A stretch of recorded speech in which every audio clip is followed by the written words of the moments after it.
नमस्कार मित्रों। तो भाई हमारी आपकी आज फिर मुलाकात होगी। और जैसा कि मैं हमेशा ही कहता हूँ, जब तक परमात्मा की परमेश्वर की मर्जी है, हमारा आपका ये सिलसिला चलता ही रहेगा। तो आइए आज बात करूँगा मैं 12वें घर की, आपकी कुंडली में। दरअसल बाकी सब घर तो समझ लेना, तो हर ज्योतिषाचार्य के लिए, एस्ट्रोलॉजर के लिए, या बाकी जो साधारण रूप से ग्रह नक्षत्र और कुंडलियाँ अपनी जानते हैं, समझ में आता है। 12वें घर की गति बड़ी मुश्किल से समझ में आती है। कारण क्या है कि वो 12वां घर अनेक भेद लिए हुए। छठे 8वें का तो रोग, छठा रोग का है, शत्रु का है, कर्जे का है, बड़ा आसान।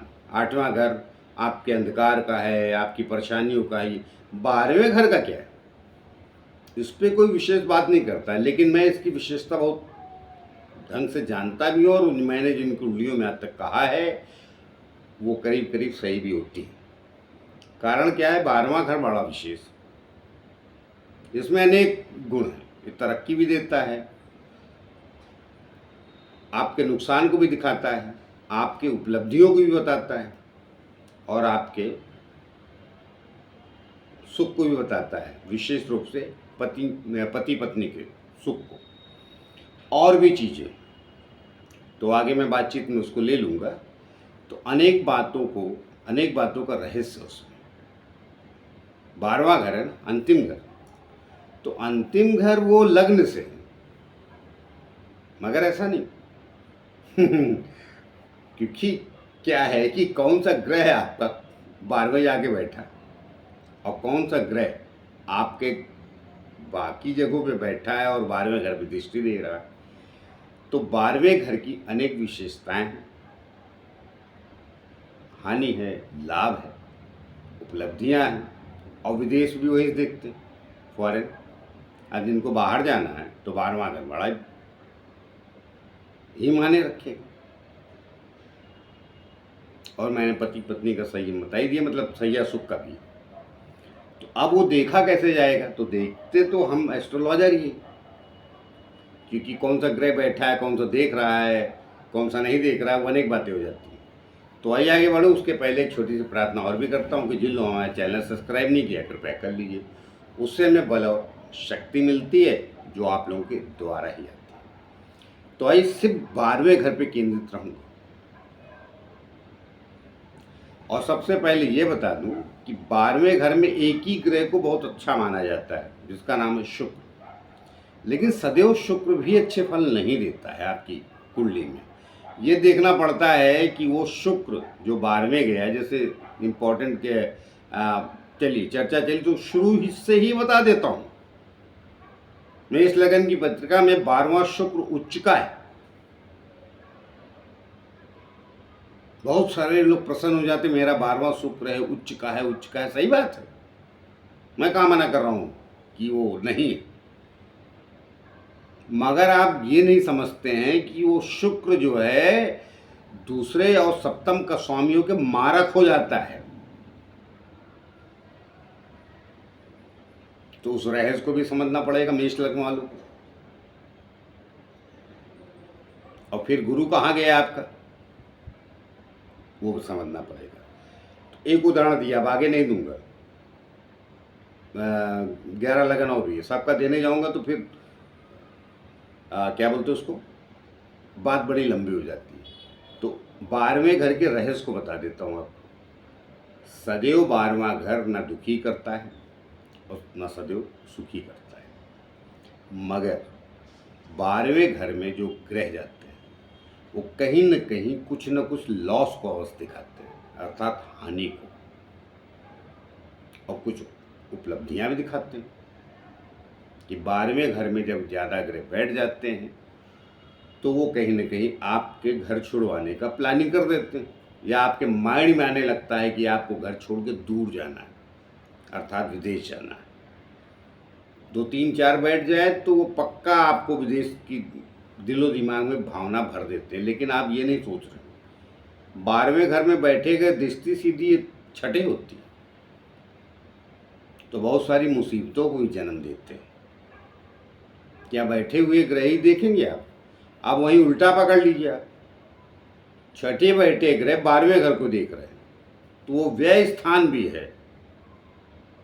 12वां घर विदेश का तो है, तो व्यय भी समझिए क्या है, आपके हाथ में जो है वो नहीं है, और विदेश क्या है, घर में नहीं बाहर। तो चलो दोनों को ऐसे मानो, तो व्यय भी है और विदेश भी है, दोनों सूरत में कुछ ना कुछ तो छुड़वा ही रहा ना 12वां घर आपका। मगर सबको आज विदेश जाना है तो विदेश अवश्य जाना चाहिए, मगर 12वें घर पे किस ग्रह की दृष्टि है, कौन सा ग्रह देख रहा है 12वें घर को। एक आध ग्रह और लगते हैं, लेकिन आज उनकी बात नहीं करूँगा, लेकिन मुख्यतः बाहर जाने के लिए 12वें घर लगता है। तो कौन से ग्रह की दृष्टि है, कौन देख रहा है, सोच समझ के मनुष्य को बाहर जाना चाहिए, वरना वहाँ जाके बहुत पीड़ित होता है। ये तो बताते नहीं, कई बार एस्ट्रोलॉजर से गलती हो जाती है। अब उनके विषय में मैं बात नहीं करूँगा। देखिए, कोई भी चीज़, जो चीज़ आपको छुड़वा रही, तो उससे बहुत मनुष्य को सावधानी से एस्ट्रोलॉजर को बताना चाहिए। बाहर जाके आप पीड़ित हो गए तो न घर के रहे न घाट के, अर्थात न देश के रहे न विदेश के, तो एक पक्ष हो। दूसरा, वो सदैव 12वां घर आपकी, मैं आपको लिखित देता हूँ, कोई माने चाहे ना माने, सिर्फ विदेश और पता नहीं क्या क्या रिस्पेक्ट में कमी अवश्य लाता है 12वां घर। अब वो किस घर का स्वामी वहाँ गया है, और दूसरा किसी दशम या लग्नेश या 11वें घर का स्वामी या और भी घर के स्वामी कई बार ये नौकरी छुड़वा देते हैं। इनकी दशा अंतरदशा जो 12वें बैठा है ग्रह, तो उसे आप व्यय का मतलब क्या होता है, हानि ना। विशेषता तो बता ही रहा हूँ कि विदेश, और उसके अलावा भी बता रहा हूँ 12वां घर आपके सुख का होता है, विशेष रूप से सैया सुख। और सैया सुख कहाँ पाई जाती है, जहाँ पत्नी होती है, तो उसी के रूप में इसको सैया सुख कहा गया है। पुत्र लेटा है, पुत्री लेटी है, तो उसे सैया सुख नहीं, और नींद का भी है। तो जब 12वां घर डिस्टर्ब होता है तो नींद में भी तकलीफ देता है, तो उसको इस तरीके से जोड़ा गया है। सैया सुख उसको भी कहते हैं जब आपको नींद आ जाए। बड़े गहरे मामले हैं हर घर के, लेकिन अब क्या होता है, जिसको अपने अपने काम की सुननी होती है तो लालच में पड़ता है। मेरा शुक्र 12वां है, तो अब जाने जो कॉमन थिंकिंग क्या है, और दो चार गंदी संधी किताबें आती रहती हैं एस्ट्रोलॉजी के विभीषण रोड छाप, तो कुछ भी लोग समझते और पूछते रहते हैं। अरे भाई, बड़ा गहरा ज्ञान आपके जीवन को प्रदर्शित कर रहा है। सी ग्रेड फिल्म आप देखते हैं तो फिर क्या करें, क्यों उनको सी ग्रेड कहा जाता है, ए ग्रेड क्यों नहीं कहा जाता? तो सी ग्रेड को पुस्तकें भी हर क्षेत्र की आती हैं, जिसमें आपको लालच और लोभ दे के बता दिया जाता है क्या क्या है। तो 12वां घर आपके हानि, लाभ, आपके सुख दुख, आपकी उपलब्धियों सबको बताता है। मगर किसकी कुंडली में और किस लग्न की कुंडली में कौन सा ग्रह 12वें गया है, अब उसकी विवेचना तो करना ही मुश्किल। एक एक घर बताने जाएं, उसके एक एक बात बताने जाएं, तो कम से कम 12 घंटे लगेंगे। हर लग्न के विषय में 12वां घर अलग होता है, लेकिन इसकी उपलब्धि भी है, इसका हानि भी है, इसका लाभ भी है, और मैंने जैसे कहा सैया सुख भी है, नींद और लाइफ पार्टनर या स्त्री सुख या पुरुष सुख जो भी है, वो बात का विषय वो भी है। तो बात का विषय की वो भी नहीं, उस पर ज़्यादा चर्चा मैं कम ही करता हूँ। तो बाकी मैंने आपको बता दिया। कारण क्या है कि ये इन सब चीज़ों को मुख्यता लिए है। जैसे नींद को कोई ध्यान देता है, खराब है आपका 12वें स्थान का स्वामी, तो आप लेते रहिए डॉक्टर की दवाएं, कोई फर्क पड़ता है क्या? और देता रहेगा, और बाकी शरीर दूसरे खराब कर देगी, क्योंकि वहाँ से छठे स्थान पर दृष्टि देता है, और कहीं गुरु बैठा है तो कहीं नहीं, क्या वो तो 8वें पे भी देगा। इसीलिए मैं हमेशा बोलता हूँ कि अगर गुरु सबसे ज़्यादा कहीं खराब होता है, उसका नाम है 12वां घर।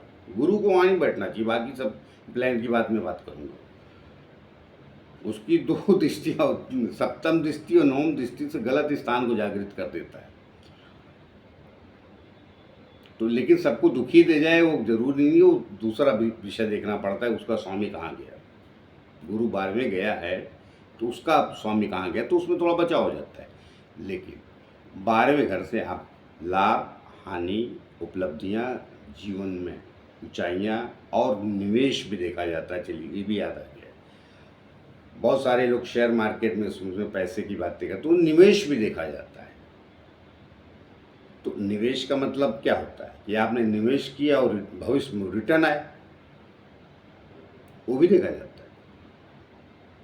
अब पता चला गलत सलाह दे दी किसी ने, तो व्यय व्यय व्यय का भी घर है। व्यय मतलब क्या, खर्चा हो गया, खर्चा हो गया सब, फिर रिटर्न नहीं आता। तो 12वें घर से अनेक बातें देखी, इसलिए मैंने आज केंद्रित रहा 12वें घर में, मैं बाकी गए नहीं। अब 12वें में जो प्लान बैठते हो छठे तो देखेंगे। गुरु को मैंने विशेष दृष्टि दी, बता दिया। तो वो 12वें घर में अब शनि बैठ गया। अब जाने दिए, उसको फिर जाऊंगा तो बहुत ही विस्तार हो जाएगा। तो 12वें घर को आप जो है, जो मैंने जितनी बातें बोली, हानि, लाभ, उपलब्धि, विशेषता, सैया, सुख, निंद्रा, इन सब को अपने कुंडली में झांकिए कि आपको कौन सी उससे लाभ मिल रहा है या उससे हानि हो रही है, पता कीजिए अपनी कुंडली में। तो 12वें घर को सही ढंग से समझ पाएंगे। आप लोग देखना चाहते हैं, ज्योतिष सीखना चाहते हैं, तो एक एक घर के महत्व को पहले समझना सीखिए और एक एक ग्रह को, तत्वों को समझिए और एक एक राशियों के तत्वों को समझिए। तत्व तो हैं, कौन अग्नि तत्व है, कौन पृथ्वी तत्व है, कौन सा वायु तत्व है, कौन सा जल तत्व, इनकी प्रवृत्तियाँ क्या होती हैं, वात पित्त कब इन्हीं तत्वों से आती है। ये सब एस्ट्रोलॉजी मतलब आपकी कुंडली और ज्योतिष शास्त्र में बताया गया है। तो ज्योतिष शास्त्र में बताया तो कुंडली में भी। तो 12वें घर को चलिए एक्स्ट्रा ज्ञान दे दिए, देखिए। और तब 12वें घर को समझेंगे तो आपको अपना 12वां घर निश्चित रूप से समझ में आ जाएगा कि आपकी कुंडली में क्या फल दे रहा है। तो हम मिलते किसी और नए विषय को लेकर, तब तक के लिए आज्ञा दीजिए। जाते जाते फिर से आज्ञा है कि जिन लोगों हमारा चैनल सब्सक्राइब नहीं किया, कृपया कर लीजिए। उससे हमें बल और शक्ति मिलती है जो आप लोगों के द्वारा ही आती है। तो हम मिलते, नमस्कार।